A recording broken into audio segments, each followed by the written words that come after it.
ajeitando o obsessor aqui. Boa noite. Que a paz do Cristo esteja conosco. Mais uma vez é uma grande alegria estarmos novamente aqui em Santa Helena, no Centro Espírita Joana d'Arc. Para mim parece que eu estive aqui semana passada, recentemente, mas sempre atendendo a nossa escala de divulgação da doutrina espírita através dos palestrantes que compõem a nossa URI.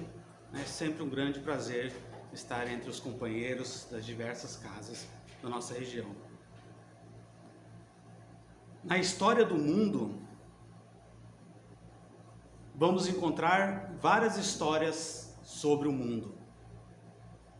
Em todas as épocas, em todas as civilizações, nós encontraremos histórias fantásticas, lendas, mitos, que procuram trazer na forma mitológica, na sua mitologia, esse conjunto de histórias que são sagradas, que procuram trazer uma explicação sobre a própria vida.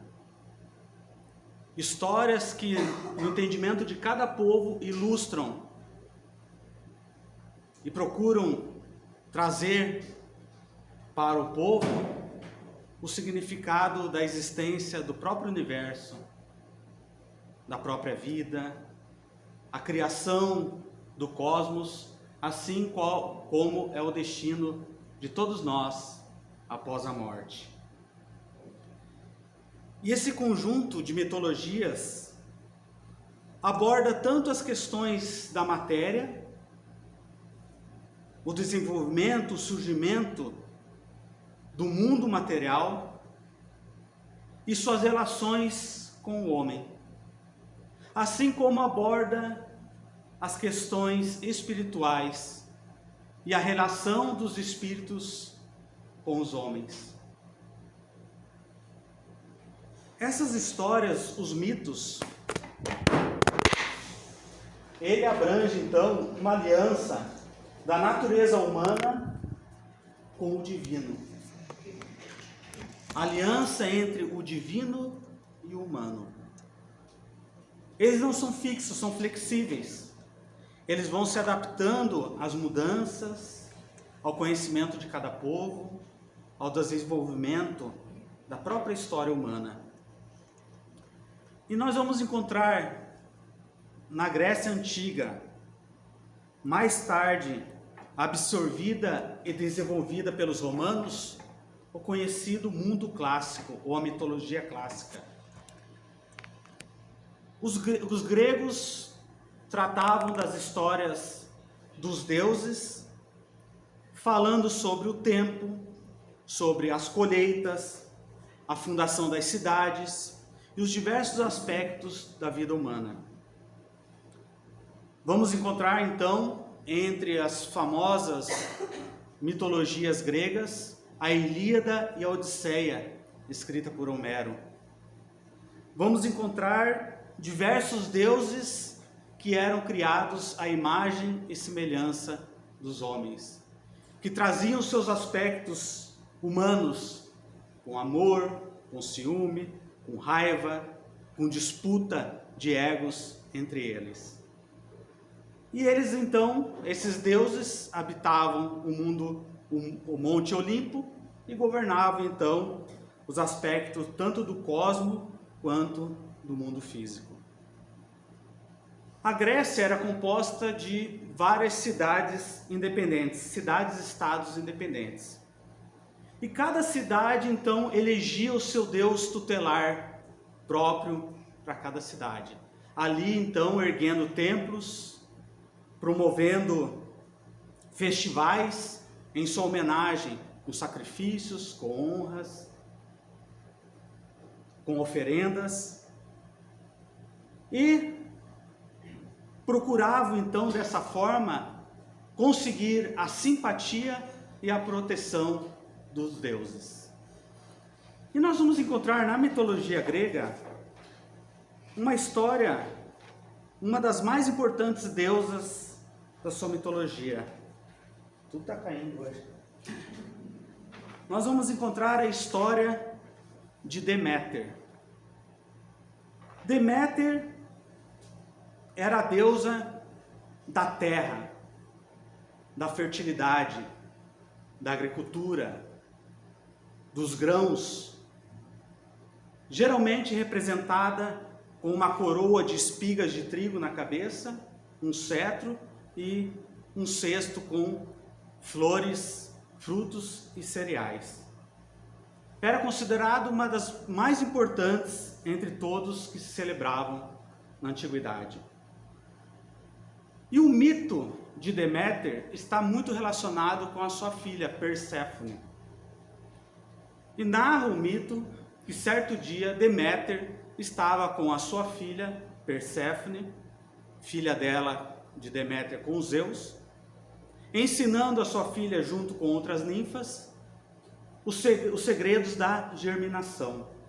Então eles estavam num campo e Deméter ensinando as suas atividades de deusa para a sua filha. Perséfone, em um determinado período, se afasta e se encanta com uma flor de narciso que havia crescido na beira de um lago. Se afasta de sua mãe, das suas companheiras, e vai então colher a flor que tanto a encantava. E nesse momento abre-se uma fenda no chão, uma carruagem sai e então rapta Perséfone. Que só teve tempo de emitir um grito. Sua mãe ouviu o grito de sua filha e sai então à sua procura. Chega lá, não se encontra nem sua filha, nem mais a fenda que se havia aberto no chão. Então Deméter passa a procurar Perséfone. Procura pelos montes, pelos vales, pelos campos e não a encontra. Decide então perguntar para o deus Sol, Hélio, que tudo via. E Hélio então narra que viu que Hades, o senhor do submundo, havia raptado a sua filha e levado até o seu reino. Deméter, sabendo do ocorrido, procura Zeus. E Zeus nega o pedido de Deméter para que a sua filha fosse devolvida. Pois Hades, seu irmão, havia se encantado por Perséfone. E havia pedido a permissão de Zeus para que a Perséfone então fosse a sua noiva e reinasse junto com ele no reino do submundo. Deméter então, desconsolada, resolve deixar o Monte Olimpo e viver entre os homens disfarçada. Com um manto se disfarça de idosa e passa então a percorrer diversas cidades. Chega à entrada de uma cidade, senta-se numa rocha que havia na encruzilhada e a cidade tinha o nome de Eleusis. Algumas moças encontram Deméter sentado nessa rocha e perguntam o que aquela senhora estava fazendo ali, por que não entraria na cidade? Ela poderia conseguir trabalho, ela poderia conseguir algum emprego. E elas contam então que são filhas da rainha da cidade de Eleusis, Metanira. E Metanira acabou de recentemente teve um filho. E elas perguntaram se a idosa, que não sabiam que era Deméter, poderia auxiliar na criação desse filho chamado Demofonte. Então Deméter aceitou e intimamente ela planejou que transformaria Demofonte num imortal. E começou a cuidar e colocar em prática os seus rituais para que Demofonte crescesse um homem forte e sábio.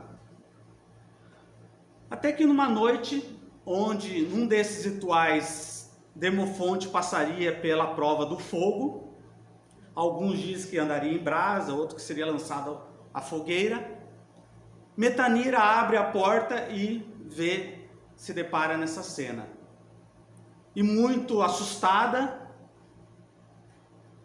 gritou com Deméter, dizendo: você está louca, o que você vai fazer com meu filho? Saia daqui. Deméter então revela-se, tira a fantasia de velha e se mostra com todo o seu esplendor de deusa. Enfurecida, então, diz para Metanira que ela foi uma tola, pois seu filho se tornaria um imortal. E que, para compensar, eles deveriam então erguer um templo na cidade de Eleusis em sua homenagem. E nesse momento onde Deméter então revela-se, Zeus encontra. E Zeus então vai à procura de Deméter, porque nesse meio tempo, Deméter, passando pelo mundo dos homens, deixou de se alimentar de ambrosia e néctar, que são os alimentos dos deuses. Se enfraquece, deixa de lado suas tarefas de deusa. A terra já não mais produzia, a terra já não mais florescia. Os homens começaram a passar fome, porque não colhiam o alimento. E os deuses foram questionar Zeus. Não porque os homens estavam morrendo de fome, mas porque os homens passaram de deixar as suas oferendas nos templos, porque eles não estavam tendo colheitas. Então eles estavam sem oferendas e os homens morrendo estavam sem se alimentar da crença e da fé da humanidade. E é isso que alimentavam os deuses. E Zeus então, encurralado, confrontou Deméter. Deméter, volte às suas atividades. E Deméter diz que somente com uma condição: se sua filha Perséfone voltasse para os seus braços. Zeus então, por força maior, chama o seu irmão Hades e pede para que ele libertasse Perséfone. Hades, entendendo, a liberta. Quando Deméter recebe a sua filha em seus braços, a intuição de mãe não falha. Ela percebeu que algo havia de estranho e perguntou para sua filha: Perséfone, você comeu algo do submundo? E ela diz que Hades lhe ofereceu uma romã para que na sua viagem do submundo até o Monte Limpo ela pudesse se alimentar. E Deméter diz: tola, ao se alimentar da romã, de comida, do alimento do submundo, você vai manter o seu vínculo ao país, ao reino de Hades. Então, segundo o mito do rápido de Perséfone, Perséfone passaria 6 meses entre os deuses e 6 meses no submundo. E nós vamos encontrar nesse mito, então, a história e a origem dos ciclos da vida. Primavera, verão, outono e inverno.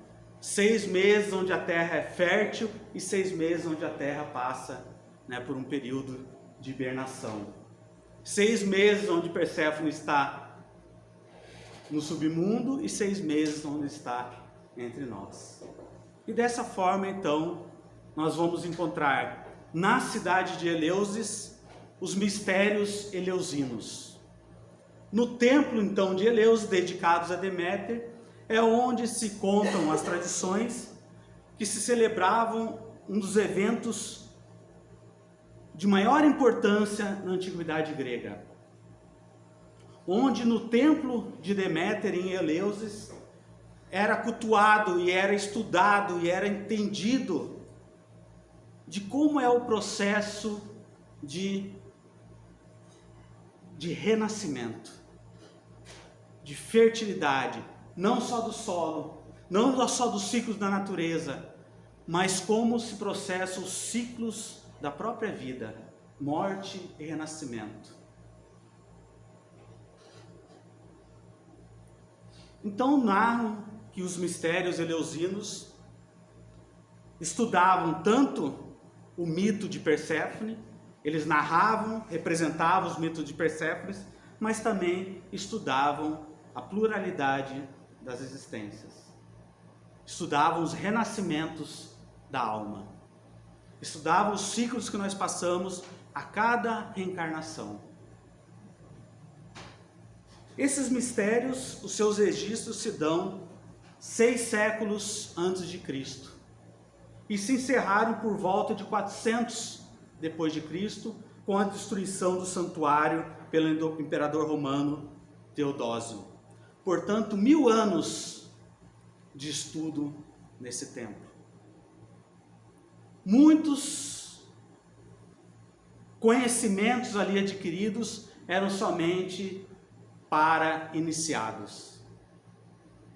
Os que passavam pela maior fase dos estudos, os mais secretos, eram iniciados que não divulgavam o que se aprendia ali dentro.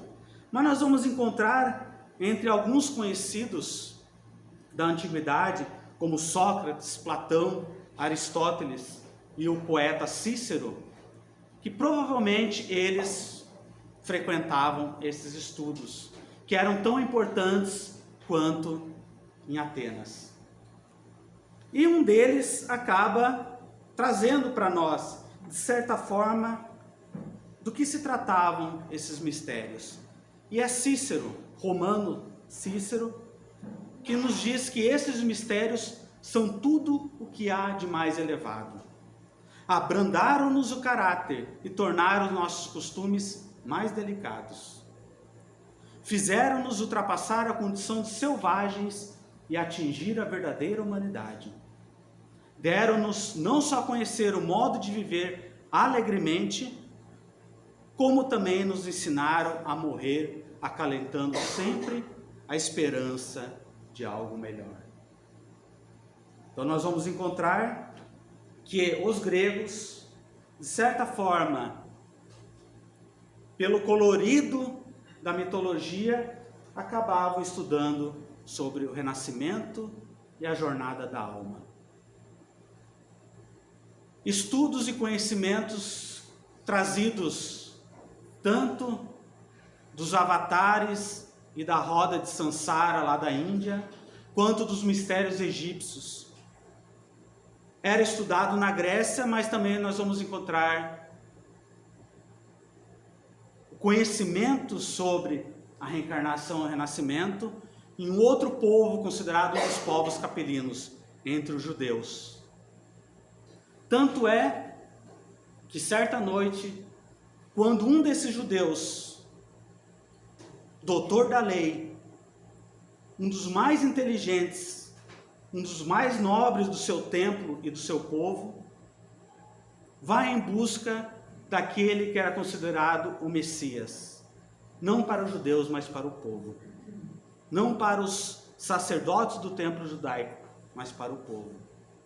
E Nicodemos percebe que Jesus, aquele homem de Nazaré, poderia esclarecer uma dúvida que ele tinha há muito tempo. E o procura então à noite, escondido. Sai durante as vielas de Jerusalém sem archote, para que ninguém percebesse, porque ele, como fariseu, ou ele, como homem do templo, não poderia ser visto saindo dos muros de Jerusalém para encontrar numa pequena casa aquele que era considerado o Messias. E eis que Nicodemos, guiado por um conhecido, bate a porta, e João, o evangelista, abre e recebe o sacerdote. Jesus estava esperando. E Nicodemos então questiona: como nós poderemos encontrar o reino de Deus? Como nós poderemos galgar e construir o reino de Deus dentro de nós? Jesus então responde: aquele que não nascer de novo não poderá ver o reino de Deus. Aquele que não nascer de novo não poderá chegar à plenitude espiritual. E Nicodemos, ainda com dúvida, pergunta: como pode um homem novo, um homem velho, adentrar no ventre de sua mãe? E Jesus então responde, claro, que da água e da carne provém a água e a carne. O corpo físico gera o corpo físico, mas o espírito é como o vento, não sabemos de onde vem.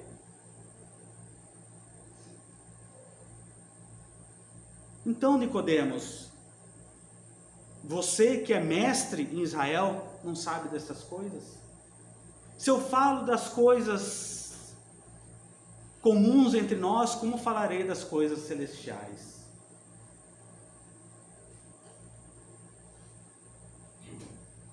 Nós vamos encontrar então no Evangelho de Cristo vários fatos, várias situações onde demonstram a prova da imortalidade, assim como nós vimos na mensagem inicial do Momento Espírita. Jesus a todo momento demonstrava a imortalidade, demonstrava o mistério dos renascimentos. E Jesus era tão consciente de que todos os povos tinham esse conhecimento, que no dia que ele estava em Jerusalém, nos derradeiros dias de Jesus entre nós, após o domingo, onde ele adentra a cidade santa, alguns gregos procuram e conversam com os apóstolos. Precisamos falar com Jesus. E Filipe então leva os gregos até Jesus. E eles questionam por que Jesus estaria ali sabendo que ele poderia ser preso e morto.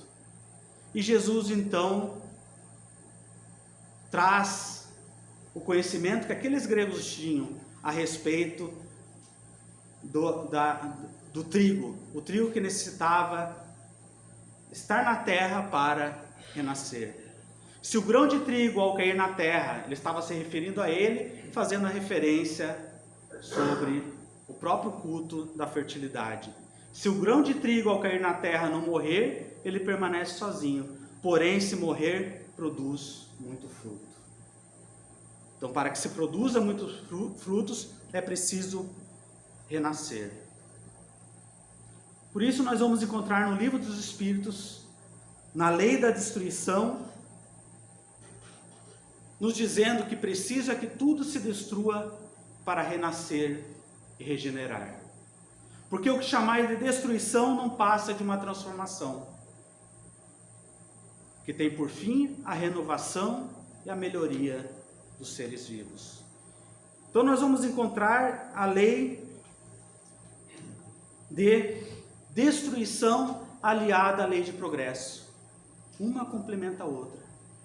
Assim como o trigo é necessário que ele seja enterrado para que os frutos floresçam, muitas vezes é necessário que no processo da desencarnação foi o momento culminante do aprendizado dessa atual existência. E precisaremos renascer novamente para continuar o ciclo de aprendizados. Então nós vamos passar por diversas evoluções. A evolução faz parte da nossa natureza. No universo, em toda a criação, nós vemos evolução. Então, em parte, nós evoluímos por força das coisas, ou por necessidade. Nós precisamos, como humanidade, por necessidade, evoluir, aprender, ter melhores condições físicas para sobreviver nesse planeta. Nós evoluímos. Então, como humanidade, nós vamos evoluindo. Nós vamos ter vários aprendizados que melhoramos as nossas condições de viver. Mas também, além da necessidade, além dessa necessidade biológica, o homem toma consciência. Ele entende que é necessário ter conquistas intelecto-morais no campo das relações humanas. Então, além das necessidades físicas, nós avançamos intelectualmente e moralmente.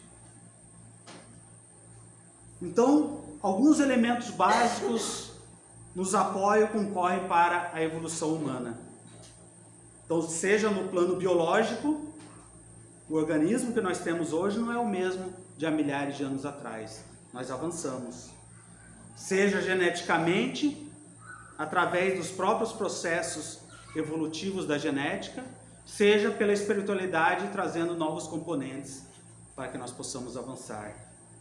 No plano social, nós evoluímos. Então, os costumes, as tradições, as exigências já não são mais as mesmas. Nós evoluímos. Mas a evolução é genérica.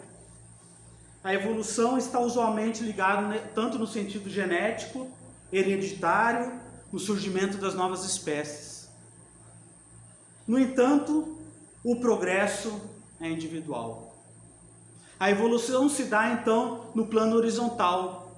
Todos nós evoluímos como humanidade. As evoluções são constantes, mas o progresso é individual. O progresso depende da nossa vontade, depende das nossas escolhas, depende do nosso desejo de avançar, de melhorar, de fazer com que essas evoluções que nós vamos passando nas diversas existências façam com que nós avancemos, progredimos. E é o que nos diz o céu e o inferno. O progresso nos espíritos é fruto do próprio trabalho. Mas como são livres, trabalham no seu adiantamento com menor ou maior atividade, com mais ou menos negligência, segundo a sua vontade, acelerando ou retardando o progresso e, por conseguinte, a própria felicidade. Todo espírito que se atrasa não pode queixar-se senão de si mesmo. Assim como o que se adianta tem um mérito exclusivo do seu esforço, dando por isso maior apreço à felicidade conquistadas. Então, o avanço depende de cada um. O progresso é individual.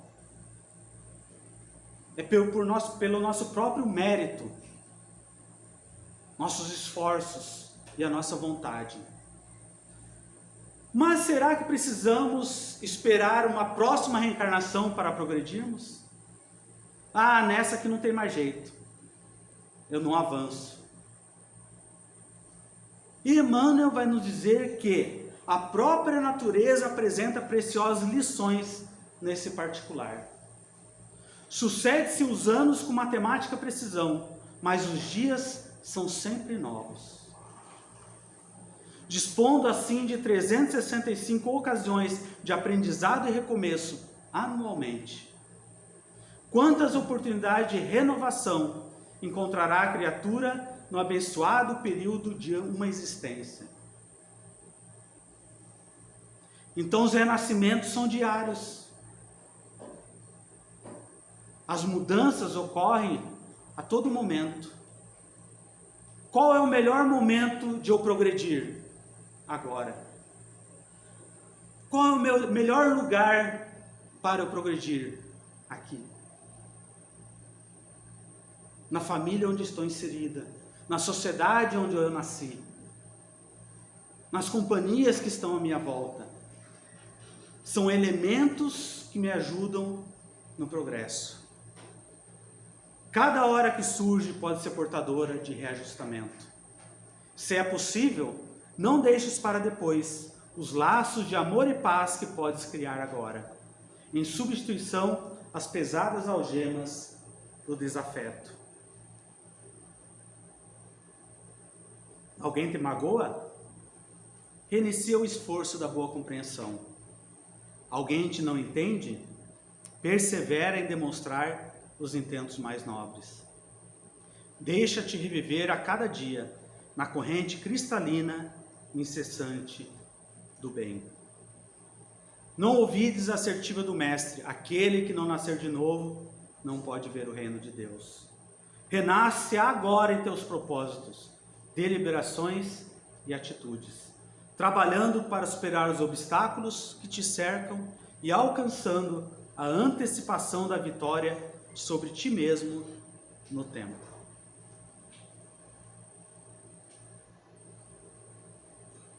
Por isso que nós vamos encontrar essa frase, gravada por espíritas, no templo dedicado a Allan Kardec,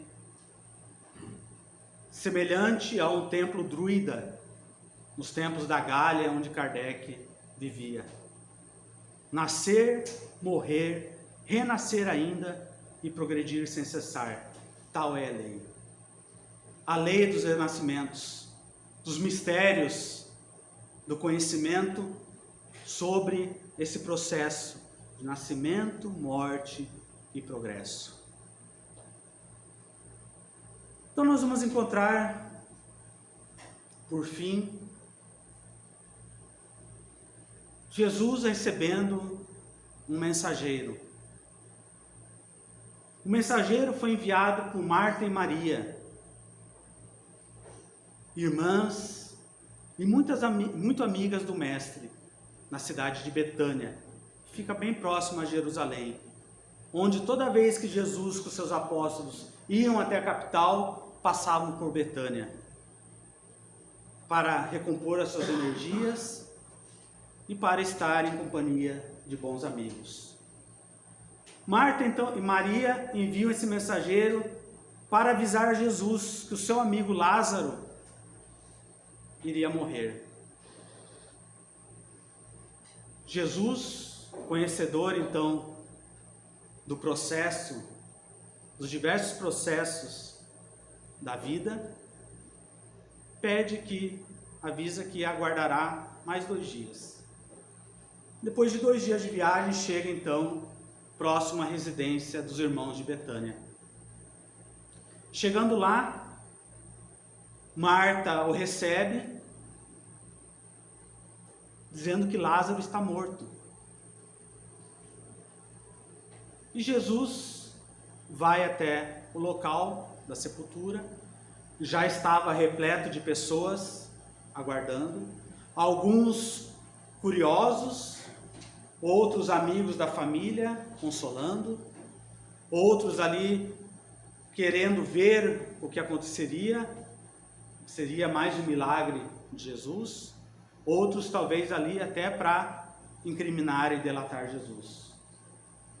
E sem entrarmos no mérito do processo de letargia que Lázaro sofria, depois de uma depressão muito profunda por que ele passou, e Kardec vai trazer na Gênese, onde ela fala da parte dos milagres, mas nós vamos encontrar um grande ensinamento para todos nós.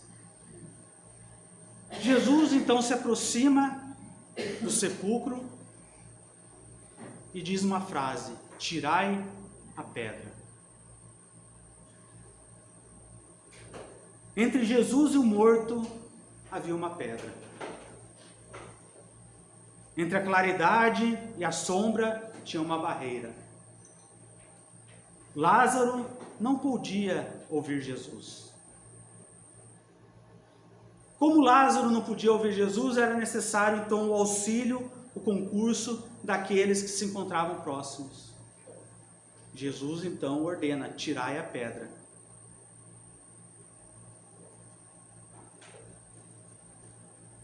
Os que estavam ali tiram a pedra da frente do túmulo. A claridade penetra na escuridão. Jesus estava com Lázaro, mas até então Lázaro não estava com Jesus. E muitas vezes nós temos uma pedra onde não podemos enxergar a luz, a claridade.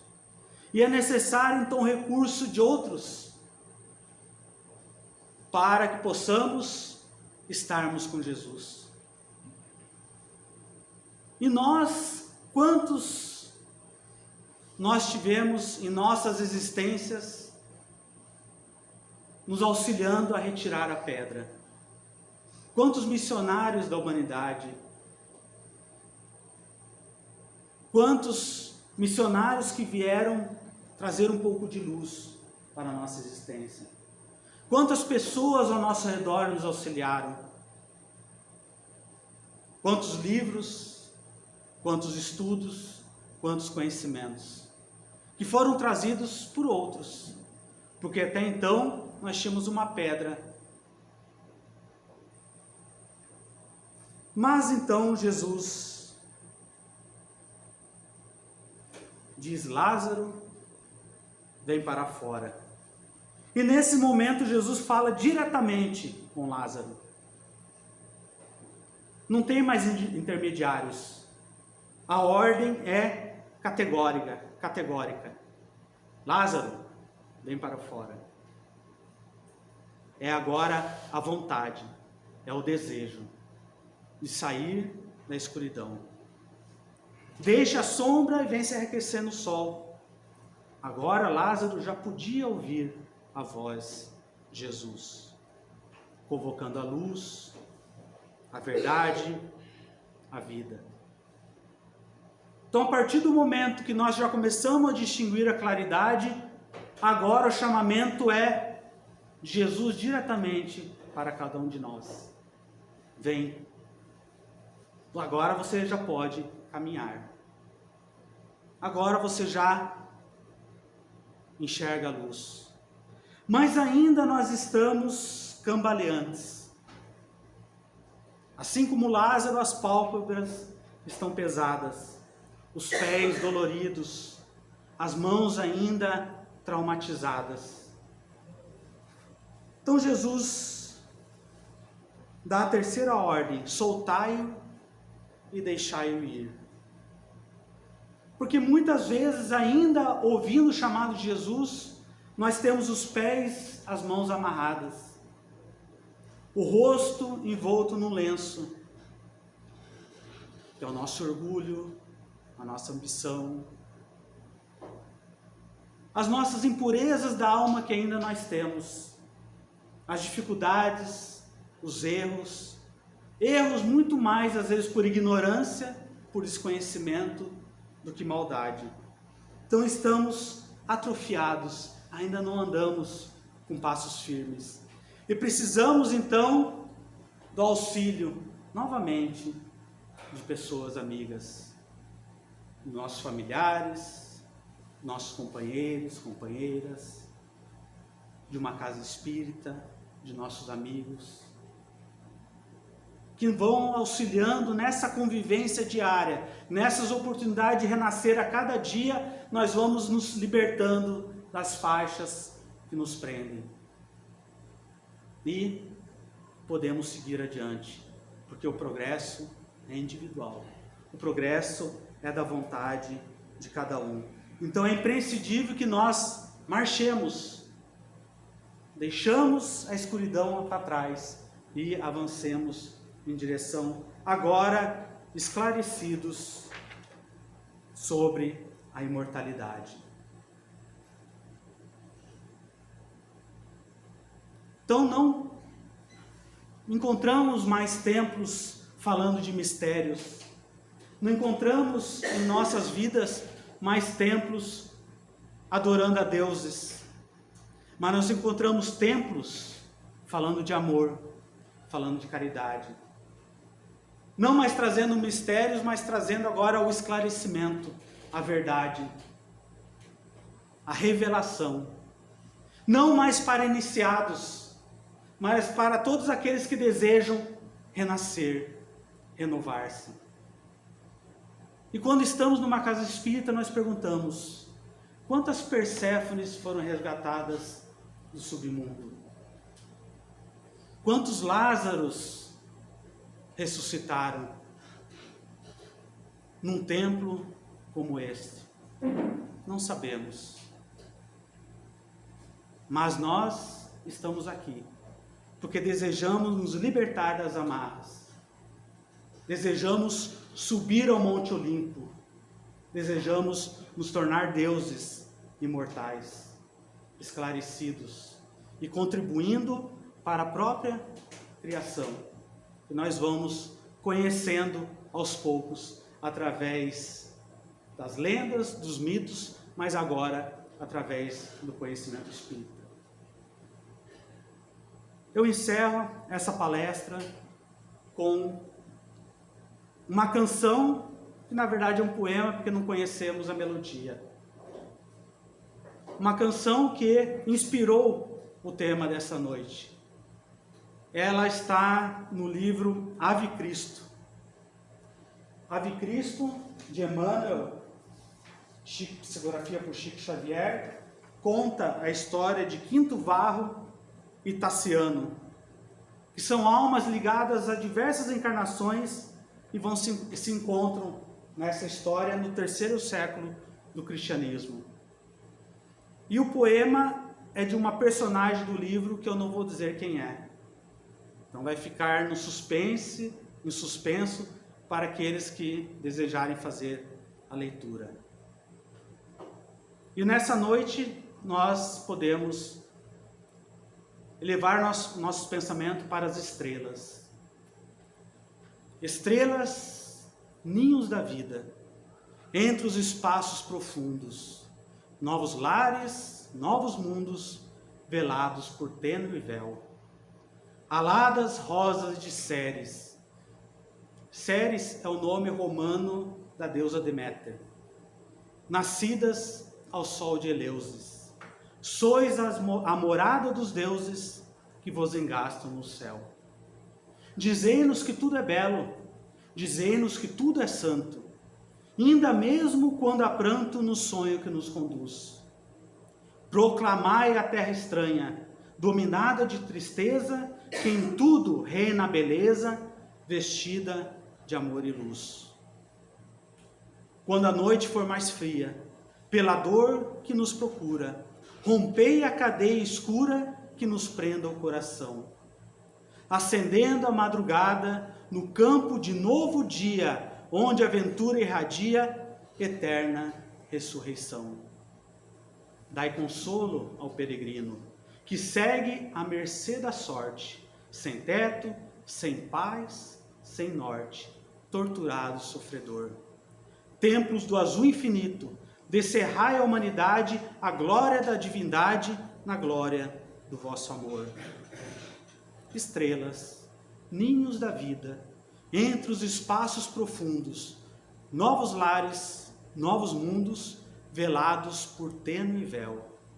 Louvores à vossa glória, nascida na eternidade. Sois jardins da imensidade, suspensos no azul do céu. Templos do sol infinito, descerrai a humanidade, a bênção da divindade nas bênçãos do vosso amor. Gratidão a Deus, gratidão a todos vocês pela atenção e pela companhia. Muito obrigado.